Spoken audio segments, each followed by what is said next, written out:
నమస్కారం ఘంటారావానికి స్వాగతం. ముందుగా ప్రధాన అంశాలు. అనుకున్న సమయం కంటే ముందే గ్యారెంటీలు అమలు చేశాం. త్వరలోనే రైతు రుణమాఫీ కూడా చేస్తామన్న డిప్యూటీ సీఎం.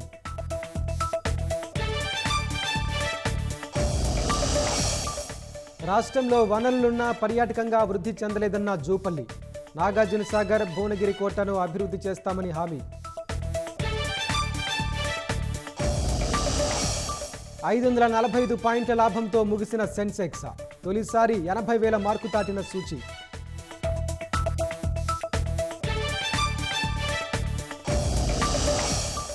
అమెరికా అధ్యక్షుడు బైడెన్కు డిమెన్షియా ఉందని ఊహాగానాలు. ఎన్నికల్లో ఆయన స్థానాన్ని కమలా హ్యారిస్ భర్తీ చేసే యోచన.